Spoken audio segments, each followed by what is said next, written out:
Mesdames, Mesdemoiselles, Messieurs, amis de la radio de la communauté, nous vous disons bonjour et bonsoir, dépendamment de la position géographique et du temps qui fait chez vous. Euh, Nous voici il y a quelques temps, ça faisait un moment que nous ne sommes pas vus, que nous n'avions pas produit, dépendamment aussi des occupations professionnelles de certains. J'étais en voyage, tout comme mon invité aussi. Donc, nous voici aujourd'hui pour nous parler, ou nous allons vous parler des élections législatives au Congo. Et nous allons revenir encore sur les accords que le Congo a signés avec Crystal Palace, ou Crystal Ventura plutôt, du Rwanda, parce qu'il faut le souligner que ce n'est pas des accords entre États, mais c'est avec des fonds rwandais et avec l'État congolais. Donc, nous reviendrons sur ces accords qui tardent à être éclaircis au niveau de Brazzaville, au niveau de l'Assemblée nationale. Aucune personne n'est capable de pouvoir nous parler de façon claire, de façon lisible, de façon compréhensible, de façon euh, honnête, ces accords que le Congo aurait signés avec le Rwanda. Et nous allons toujours vous parler des élections, c'est-à-dire législatives, et nous parlerons de l'état d'urgence, car ces élections sous l'état d'urgence, n'oubliez pas que les élections, les partis de l'opposition, emmenés par Clément Mirassa, sont en route pour décliner l'offre de participation à ces élections législatives. Mais combien d'oppositions avons-nous au Congo et quels sont les vrais opposants? Nous allons finalement le savoir avec notre invité de ce jour, celui que vous connaissez, chargé des questions de sécurité et de stratégie politique et militaire. J'ai cité Noah Christian Gombe. Bonjour. Bonjour à tous. Le fuseau horaire, ceux qui pourront suivre l'émission en différé, abonnez-vous massivement. De la médiation, de la modération, si vous aimez le contenu. Likez, protégez votre émission, partagez dans les réseaux et médias sociaux, informez les proches. Nous faisons là un grand travail pour un avenir meilleur. À vous. Merci beaucoup, Noah Christian Gombe. Cette fois-ci, l'opposition est en ordre de bataille, mais avec un mot d'ordre venu de leur chef de file. J'ai cité Clément Mirassa qui dit carrément non aux élections législatives. Qu'est-ce que cela vous dit? Oui, c'est très bien réfléchi, c'est de la maturité politique. Clément Mirassa, que je connais, que j'ai rencontré par 2 fois à Brazzaville, je l'ai soutenu dans cet épisode tragique lorsqu'il a failli se faire assassiner à son domicile et de comment se relever de cette situation. Il a reçu la visite d'un conseiller de l'ambassade des États-Unis d'Amérique de manière diplomatique, oui, mais pour encourager ses efforts. En fait, c'est le budget l'an 2012. Clément Mirassa a participé et connaît le contenu du budget l'an 2012 République du Congo. 2012, 10 ans en arrière, c'est 2002, sorti de ce qu'on appelle le Conseil national de transition à la fin de la guerre du 5 juin. 2012, l'an 2022, ça fera 10 ans. Donc techniquement 20 ans. C'est une épargne sur 10 ans. Sur 10 ans, il y a de l'argent qui a été stocké, ce qu'on appelle l'argent des générations futures, et qui plus tard n'est pas remis dans l'économie, dans le quotidien d'un Congolais.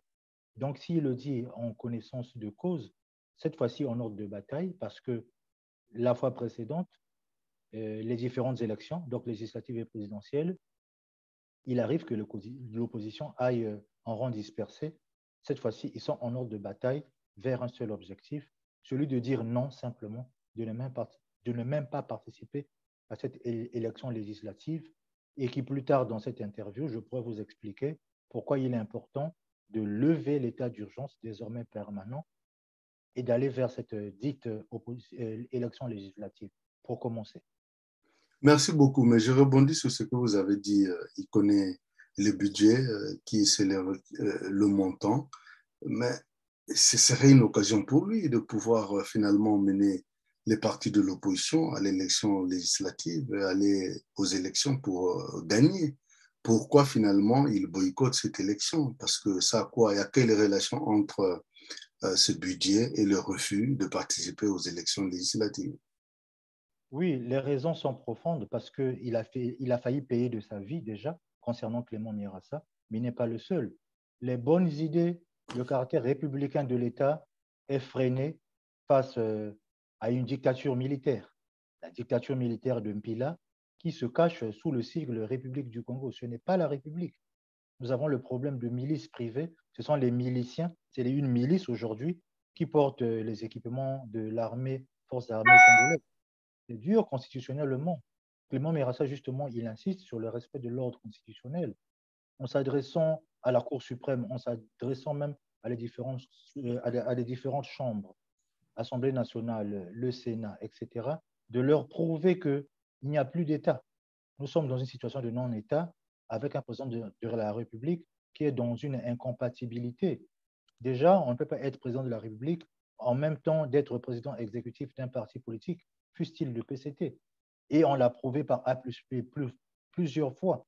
Donc, c'est le refus d'avancer, cette fois-ci en ordre de bataille, que c'est comme si on vous disait de manière vulgaire, on vous laisse ce pays, mais on ne vous a pas laissé ce pays puisque justement, vous le gérez très mal, avec même des intérêts cumulés, croisés, des intérêts étrangers qui mettent là en danger la sécurité des citoyens congolais, en danger les parlementaires, en danger ceux qui votent les lois, Assemblée nationale, Sénat, etc., les députés, les représentants de l'État, qui sont en danger permanent face à un État, un donneur d'ordre qui simplement les a déjà sacrifiés. À vous. Merci beaucoup, Christian. Avant de terminer sur cette question, finalement, il y a combien de partis politiques qui sont avec Mirassa qui comptent boycotter l'élection présidentielle? Parce qu'il y a aussi, nous avions reçu sur cette chaîne des gens qui se disent de l'opposition, mais qui s'affairent à participer à cette élection législative. Oui, la réponse est oui. On a deux grands blocs, une opposition dite radicale, une opposition dite modérée, et on n'a pas des partis centristes. Le centre au Congo n'existe pas, les partis centre-droit, centre-gauche. Le centre au Congo, c'est Il y le a quand centre. même Dean Elvis Okombi qui est du centre. La notion de centre au Congo, malheureusement, n'existe pas. On est sur une forme bipolaire, comme aux États-Unis d'Amérique, soit démocrate, soit républicain. En France, généralement, on dit de gauche, de droite, et plus tard, on a créé des partis du centre. Plus tard, il y a des partis qui viennent renforcer la majorité présidentielle. Plus tard, il y a des partis qui sont là pour une opposition nette, mais pas violente. Ce sont des lois qui sont votées. Il y a des questions d'État qui sont soumises au Conseil d'État, par exemple. Il y a des lois qui peuvent être abrogées. Il y a des lois de réforme. On peut revenir sur certaines choses de manière constitutionnelle, sans faire usage de la violence. Il y a des questions simples qu'on n'arrive pas à résoudre. Le FINADIA, Fichier national d'interdiction de détention et d'acquisition d'armes illégales, armes de guerre. Sur 20 ans, le Congo-Brazzaville peine. Nous approchons d'une élection législative. Il fallait faire forcément un ramassage d'armes dans Brazzaville et dans toute la République. On a insisté là-dessus. Si vous parlez de cette manière, vous devenez comme un ennemi. Le ministère de la Défense ne résout pas ces questions. Le président de la République lui-même, il est le ministre de la Défense. Toute question ou bien tout déplacement, okay, pour l'occasion aussi, il y a eu déplacement d'armement à Pointe-Noire et à Dolisie en installant un escadron mobile de sécurité routière, oui, mais il y a l'envers du décor. Il faut créer forcément un dépôt d'armement, un dépôt d'armes, ce qui n'est pas tellement si mauvais dans le cadre de la défense. Fichier national d'interdiction, c'est en même temps de déplacer des armements. Si on déplace des armements à Pointe-Noire et à Dolisie, la contrepartie, c'est ce problème récurrent d'incursion armée de Kimongo, de Tchabandjassi. Donc, on ne vous dira pas, mais de nuit, on a déplacé, réinstallé certains armements à Pointe-Noire et à Dolisie. Quand ça va dans le renforcer l'État, un État fort pour la sécurité des citoyens, une sécurité intérieure, oui. Mais quand c'est un pays surarmé qui achète des armements de gros calibre, très lourds, d'artillerie, d'infanterie, et qui n'arrive pas à faire des fondamentaux de défense nationale, peut-être que plus tard, nous reviendrons sur cette question. Mais cette fois-ci, Clément Mirassa a raison au mieux de ne même pas aller dans cette élection législative qui vient simplement renforcer les pouvoirs de la dictature militaire de Mpila. À vous. Vous soulevez beaucoup de questions. Sur le ramassage d'armes, c'est l'État quand même qui déplace les armes d'une région à une autre. Finalement, si vous parlez de ramassage d'armes, vous faites allusion à qui? Dans le pool, il y a eu déjà ramassage des armes. Il y a eu Ntumi aurait donné les armes qu'il possédait. Est-ce qu'il y a-t-il encore une région dans le Congo où ce serait urgent qu'on passe au ramassage d'armes? La réponse est oui. Cette fois-ci, il y a eu déplacement d'armes à feu. Donc, c'est l'État qui a pris la responsabilité de déplacer quelques armes rapidement à Pointe-Noire, rapidement à Dolisie, bloquer cette histoire de Tchabandjassi, incursion, bloquer cette histoire de Kimongo. D'accord. Ah bon, cette fois-ci, c'est l'État qui prend la responsabilité de déplacer des armements. Mais avant, il y a plusieurs fois, il y a eu ramassage d'armes qu'on ne dit pas, qu'on ne veut pas dire officiellement. Cette technique de déplacement d'armes, de manière officielle, ce sont les travaux du défunt général de division, Jacques-Yves Motando. Il a fait lorsqu'il s'agissait d'Ifondo. Ifondo aux frontières Centrafrique, Ifondo centre-ville, Ifondo sorti en regardant vers Deville, vers Epena, vers Enyélé. Ça, ce sont les travaux de Jacques-Yves Motando. Aujourd'hui, on s'appuie sur la science de Jacques-Yves Motando de commencer à corriger certaines erreurs au Congo-Brazzaville et vis-à-vis des différents chefs d'état-major général des armées après lui, puisque Jacques-Yves Motando a été chef d'état-major général des armées, il y a eu Jacques-Yvon Ndolou, etc. Pour terminer sur cette question, oui, il a besoin de déplacer de l'armement en urgence rapidement République du Congo. Le cas d'Ifondo, frontière Centrafrique, nous ne savons pas qu'est-ce qui peut arriver en République centrafricaine, pays assez fragile. Il y a urgence de déplacer de l'armement à la frontière de Ouesso, parce qu'il y a aussi des insurgés camerounais qui se révoltent et qui rentrent facilement au Congo-Brazzaville en passant par Ouesso. Ouesso, il ne faut pas oublier Li-Ouesso et Pokola. On fera un seul point, Ouesso, qui aura deux dérivés. Première dérivée, Li-Ouesso. Deuxième dérivée, Pokola. Oui, encore, il faudra vite déplacer de l'armement. Cette fois-ci, frontière Gabon. La frontière Gabon est vaste, il n'y a pas un seul point. Il y a un point technique reconnu par l'armée de l'air, c'est la frontière Okonja, qui donne un survol simple vers Franceville. À vous. Merci beaucoup, Noah Christian Gombe. Nous passons à notre deuxième question. Il s'agit de l'état d'urgence qui devient permanent après finalement désormais permanent depuis le 7 janvier 2002 sous fond de modification de 2022 sous fond de modification de l'article 157 et quelques amendements qui se sont suivis sur la Constitution. Mais finalement, pourquoi insistez-vous à ce que cet état d'urgence soit levé? Cet état d'urgence doit être levé, c'est le droit constitutionnel. Un pays en état d'urgence, c'est comme si vous avez une fracture, vous avez un plâtre sur la main. Vous n'irez pas dans un débit de boisson avec un plâtre sur la main. Normalement, on ne vous reçoit même pas. On vous dira que vous êtes interdit d'alcool. Vous allez répondre que oui, dans ma perfusion, il y a un peu d'alcool le coton quand on me met, avant de me mettre mon antibiotique. Monsieur, vous êtes hors sujet. Monsieur, c'est un manque de respect envers le barman. Le barman, il sert la boisson à quelqu'un qui est minimum en entier. Il ne servira pas la boisson à quelqu'un qui est physiquement, montre déjà un handicap ou bien il est diminué de ses facultés, de ses capacités. L'État congolais est diminué de ses facultés et de ses capacités à cause d'un état d'urgence désormais permanent. L'état d'urgence désormais permanent, on s'appuyait là sur la sortie de crise sanitaire de Covid-19, donc due au coronavirus. On profite de faire des lois de réforme, on profite de renforcer les pouvoirs du président, on profite de modifier certains articles qui permettent, en fait, plus tard, s'il obtient la majorité à l'Assemblée, il pourra modifier, faire un amendement avec la création d'un poste de vice-président. Ce n'est un secret pour personne. Justement, pour aboutir à cette création d'un poste de vice-président, il faudra oser lever cet état d'urgence désormais permanent, aller vers une élection législative, que le vote soit libre et éclairé, que le vote soit un vote conscient. S'il gagne, il gagne. S'il prend par la force, il prend par la force. Et les résultats sont connus d'office. Donc, Clément Mirassa a raison de se méfier d'une dictature militaire, puisque les parlementaires, Assemblée nationale, Sénat, ils sont sous séquestre. Ils ont été séquestrés. Même Cour constitutionnelle, leur vie est en danger. Je pense que même la Corée du Nord ne fait pas ça. La Corée du Nord vote des lois pour les Nord-Coréens, mais il ne met pas sous séquestre ses propres citoyens pour voter une seule loi, bien qu'il soit qualifié de dictature militaire aussi en Corée du Nord, mais pas de cette façon. En tout cas, sous les tropiques, Néron tropical ou bien sous les tropiques, ça sonne très mal. Et malheureusement, il y a la présence de la France colonie mère, l'administrateur colonial qui voit tout ça, mais qui, pour le moment, qui ne dit mot, en mettant en danger ses installations et ses ressortissants français vivant au Congo-Brazzaville. À vous. Ouais, mais Christian, bon, je veux englober, ça dit que les deux aspects, ça, les élections législatives, en plus l'état d'urgence. Finalement, dans le mouvement que Clément Mirassé est en train de mener, il y a quand même d'autres caciques de l'opposition. Je parle de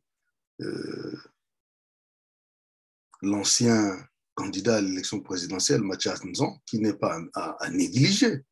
Mathias Nzan, et puis il y a aussi les Kinumbi Kiambungu, il y a tout ce monde, finalement.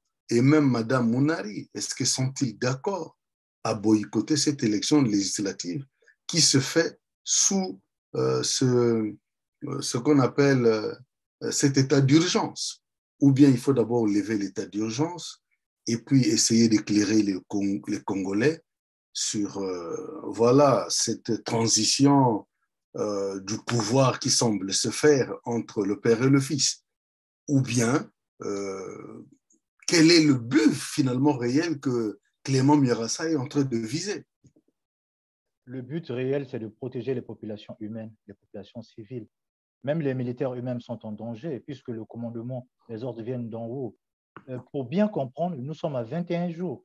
Nous sommes à 3 semaines du premier tour. Le premier tour est estimé au 4 juillet. Nous sommes le 15 juin. 15, 14 jours, 2 semaines. Environ encore 7 jours, on est déjà rentré en juillet, comme ça. Voilà, et nous sommes en juillet, premier tour. Techniquement, à 21 jours. Maintenant, l'opposition, les différentes oppositions, cette fois-ci bien rangées. Nous n'allons pas. Il y aura un non-lieu. Un non-lieu, c'est de déclarer qu'il y a eu un non-lieu, que le président, en fait, continue d'englober tous les pouvoirs dans un pays en état d'urgence désormais permanent, le pays en état de siège, le pays en état de siège militaire, avec les incursions armées. Il n'arrive pas à faire un semblant de défense nationale avec des armements très chers, sophistiqués, qui sont achetés à coups de milliards, avec les logiciels Pegasus pour les écoutes, pour espionner les populations. À quoi sert tout ce théâtre-là? Il n'y a plus d'État. Totus tous, tout en tout. Avant l'éclatement, c'est déjà un éclatement. S'il s'agit réellement de la création d'un poste de vice-président, en cas de non-lieu, il aura du mal à se prononcer seul. Donc, il convoque l'Assemblée nationale, le Sénat. Oui, je sous-signé, Denis Sassou Nguesso, décret présidentiel qui n'a pas de racines. Je déclare par moi-même. Donc, c'est je qui déclare par moi-même. Je déclare par moi-même un poste de vice-président. Voici mon fils. Moi, Nandéa, voici. Point. Et qui n'est pas d'accord. Il a déjà mis un char, il a déjà mis les chars de combat dans Brazzaville. Il y a déjà un hélicoptère qui rase à Makele qui est là-bas. Et voilà, un scénario de guerre comme ça. Voilà, ambassade de France, ambassade des États-Unis d'Amérique. On se fait voler notre démocratie. On se fait voler le minimum de sécurité. Maya Maya, Brazzaville est à portée de tir. Il y a des vols qui sont annulés, les frontières sont fermées, le téléphone est coupé, l'Internet, voilà, on est reparti. On est reparti comme durant le référendum, hein, un genre de scénario catastrophe comme ça. L'opposition, ils restent chez eux à la maison, ils attendent de la mort. Venez tuer les gens chez eux à la maison, vous ne savez faire que ça. La violence appelle la violence. Et plus tard, il faut comprendre que parlementaires, Assemblée nationale, Sénat et tout, dans une prochaine question. Bon, je vous laisse aller pour la prochaine question en ce qui concerne le Congo-Rwanda. Merci beaucoup. Donc, Pour ne nous pas être passons à trop notre sur troisième question. C'est le troisième volet. Je l'avais annoncé que nous devions parler ou nous parlerons de désaccords entre Cristal Ventura et l'État congolais parce que c'est de ça qu'il est question. Ce ne sont pas les accords qui ont été signés avec l'État rwandais et l'État congolais, mais c'est les fonds d'investissement rwandais qui signent des accords avec l'État congolais. Nous soyons un peu précis là-dessus. Donc, pourquoi ces accords sont-ils tenus secrets?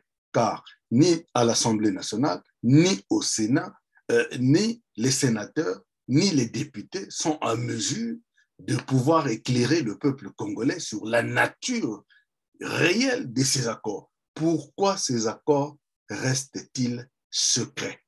Et quels risques encourent l'Assemblée et le Sénat? Ces accords restent secrets parce que justement, ça s'appelle faux et usage de faux. La durée légale de cession, de concession est de 25 ans. Un terrain, un investissement, un terrain viabilisé, lorsque, lorsque ça ne vient pas d'un citoyen congolais ou par la Chambre de commerce et d'industrie ou par les différents mécanismes légaux, ministère de l'économie, ministère, voilà, en sortant des canaux légaux, vous avez toujours 25 ans. Hors des canaux légaux, c'est déjà du faux. Et le faux qui permet à un exploitant, une entreprise étrangère, d'avoir une part de concession et d'autorité sur le territoire du Congo. Les terres du Congo sont pour les citoyens congolais qui en sont maîtres, qui en sont propriétaires, qui ont le droit de léguer et d'être souverains sur le Congo, au Congo, sur la terre du Congo. C'est le cas de Haïti. Je parle beaucoup de Mais non, mais Haïti. je fais une précision. Oui, Cristal Ventura, c'est une entreprise de droit congolais, bien que ce soit une entreprise rwandaise, mais installée au Congo de droit congolais. installé de droit congolais, il a un suppléant, il a une extension, il a un interférent. Il y a quelqu'un au Congo-Brazzaville qui joue le rôle de joint venture, un code de partage. Je sens là apparaître l'image de Denis Christel Sassou Nguesso. Il y a des interviews qui, tout récemment, sur les médias, réseaux sociaux, sur WhatsApp, etc. Il y a des gens d'interviews qui ne disent pas la vérité. Le problème de cette concession, en cas d'instabilité politique, le Rwanda va entrer militairement en guerre au Congo-Brazzaville. On ne peut pas le dire clairement, ça va créer des problèmes. Attention, il faut vérifier le mot parce que vous parlez de concession. C'est une vente ou une concession? Une vente, une concession, il y a bien un gap, il y a bien une différence entre une vente et une concession. Mais ça apparaît comme un prêt. Ce n'est pas de l'argent qui a été versé en cash. Et si c'est versé en cash, c'est versé au trésor public. Les comptes publics, les comptes du trésor public, justement, sont rendus publics. Vous demanderez, vous avez cité là Nzor Mathias. Non, mais Oui. le peuple congolais veut savoir, d'après ce que vous connaissez, est-ce que ça a été vendu? Là, il y a beaucoup de volets dans ces accords signés avec Cristal Ventura. Parce que Cristal Ventura, lui, ou cette entreprise, va s'occuper seulement de la zone économique de Maluku. Est-ce que la zone économique de Maluku, c'est une vente ou c'est une concession? Après, nous allons revenir, parce que dans ces accords que l'État a signés, il y a maintenant l'État rwandais qui a signé les accords avec l'État congolais sur la cession des terres. Ça, c'est un autre volet de questions. Mais sur la zone économique, est-elle une vente ou une concession? La zone économique est en concession. Location avec option d'achat strictement limitée à 25 ans dans les textes. On ne peut pas aller au-delà des textes constitutionnels. Maintenant, commencer à exploiter sur le territoire la clause cachée, en cas de difficulté, c'est une partie cachée de l'armée rwandaise, mercenaires rwandais, etc., qui viendront au Congo-Brazzaville comme de la légitime défense, comme si c'était pour eux, comme pour défendre ce qu'ils ont acquis, entre parenthèses, par concession, location et avec option d'achat. L'État congolais ne saurait vendre directement de la terre, sinon que de rester toujours constitutionnellement dans la limite des 25 ans. Maintenant, l'autre partie de votre question, s'il y a d'autres accords entre État congolais et État rwandais, le président de la République n'agit pas seul, ne décide pas seul normalement. Assemblée nationale, le Sénat, les autres organes de pouvoir, le Conseil économique et social, le Conseil d'État, le Conseil constitutionnel, ampliation, il y a minimum, voilà, voici une feuille blanche. Il y a minimum une copie. Il y a minimum une copie que les gens doivent voir. Mais On Christian, doit nous sommes savoir. habitués. Je vous rappelle que les accords renouvelés sur Ngeno n'ont pas été faits à l'Assemblée générale, ça a été fait à l'Assemblée nationale, ça a été fait à Oyo. Donc nous sommes dans le modèle de gestion appliqué de Oyo. Il n'y a pas de compte rendu final. On repart là, en 97, le commandant Aboya, avec quelques éléments, dans une voiture banalisée, avec des armes à bord, ils se font contrôler, ils ont voulu résister. Il y a un qui fait semblant d'être malade, il y a celui qui est derrière qui est en difficulté. Il va crever lui-même un pneu pour dire que j'ai crevaison. il se baisse au coin de la voiture, il observe comment ça bouge là-bas. Le temps qu'on contrôle des amis, il avait une arme dans le coffre, il prend son arme de tirer sur la police et la gendarmerie nationale. Et lui et tous ses compères, il faisait là du déplacement d'armement. Le commandant Aboya et ses quelques éléments ont fait fuir, faire rentrer quelques armes dans Brazzaville. C'était quelques Kalachnikov, etc. Mais dans Brazzaville, lorsqu'une enquête y est menée, il ne veut pas dire la vérité. Il est couvert. Il se cache à la résidence 5 février. Il va voir son chef, que protège-moi. J'ai de la famille, femme et enfants. Nous avons rempli tant de missions pour toi. Nous sommes dans tous les coups d'État, dans tous les coups bas. Donc, à Diabola, c'est un frère. C'est un frère, il faut me couvrir. Donc, le Nord protège le Nord. Le commandant Aboya, avec plusieurs mandats d'amener, mandats d'arrêt, refuse de se présenter, rien que même pour être interrogé simplement, qui est l'une des causes de la guerre du 5 juin. Malheureusement, le Congo repart toujours en arrière. Cet aspect de ne rien dire, Maluku très chaud, sera le point d'entrée de l'armement au Congo-Brazzaville. Artillerie, infanterie, en pièces détachées.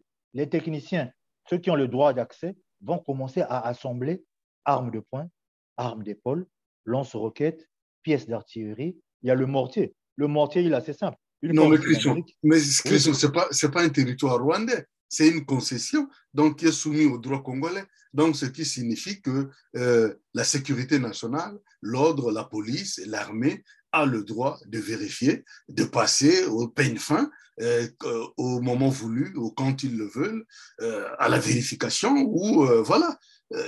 Comprenez ce que je veux dire, assurer la sécurité oui, de oui, Maloukou Trécho. oui, mais non.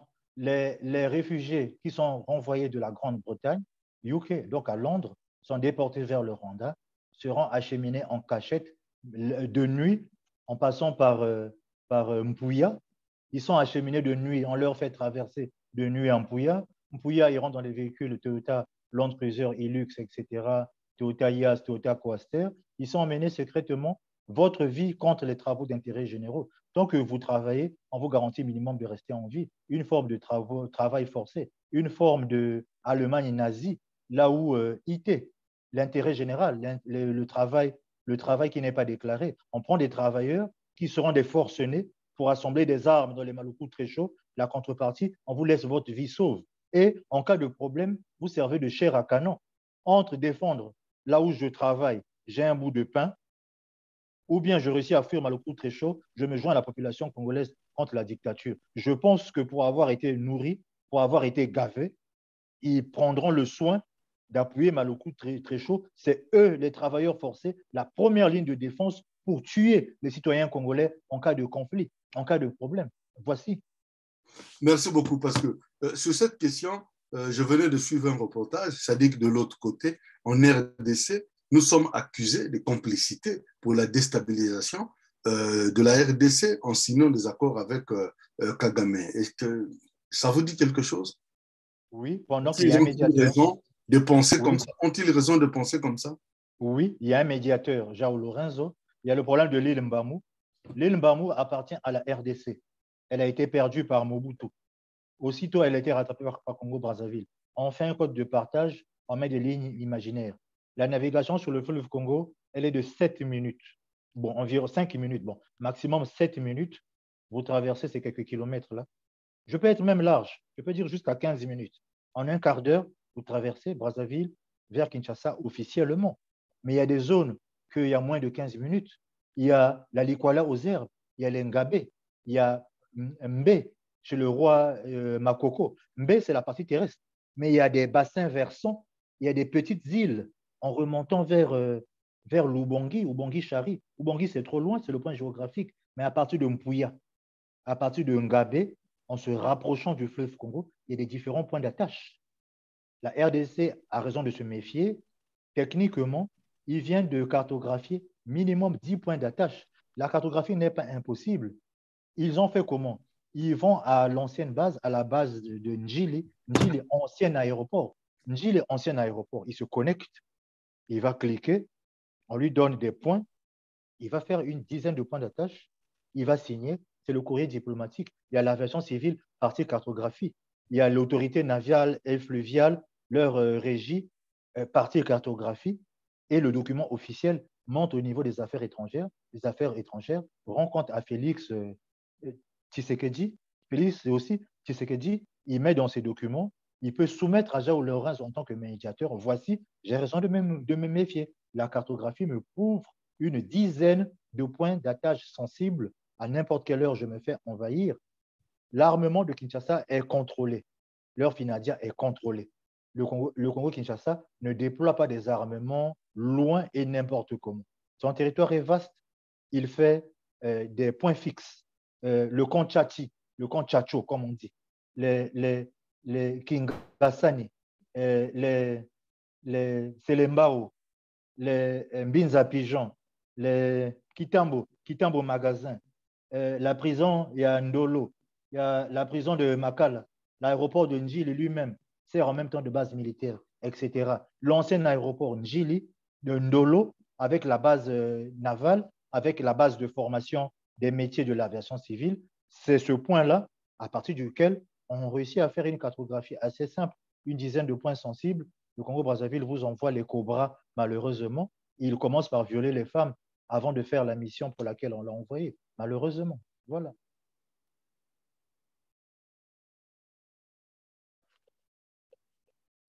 Merci beaucoup, Noah Christian. Pour terminer, finalement, à quoi servent les élections législatives? Pourquoi veut-on aller aux élections législatives quand il y a un plan finalement machiavélique caché? Est-ce que c'est pour installer les députés, elles, Christelle, ou bien pour chasser certains caciques du PCT? Donne la joue gauche, vous remettez la joue droite.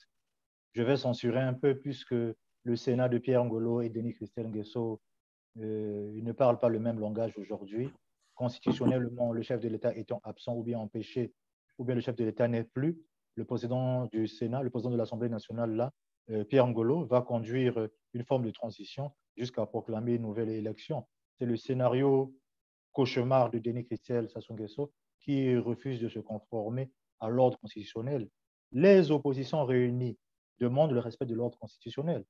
Nous ne souhaitons pas, mais au cas où le président nous quitte brusquement, on applique la loi, on applique la constitution pour laquelle ils ont tué, la constitution qui a été modifiée. Le peuple a dit non, et ils ont dit oui, d'accord, appliquez votre propre constitution. Vous appelez les anciens, Obiang Bazogo, vous appelez Paul Biya, faites concomitamment.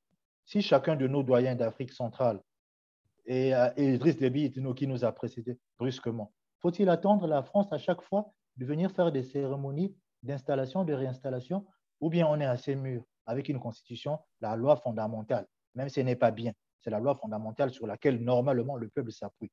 Ou bien, voilà, le bruit des tam-tams, on entend le crépitement des armes dans Brazzaville et dans l'ensemble du territoire. Peut-être la séparation d'un État nord-sud, protéger au maximum le sud, ce n'est pas de la discrimination, c'est parce que c'est le sud qui a le plus de richesses pétrolières, minières, gazières, etc.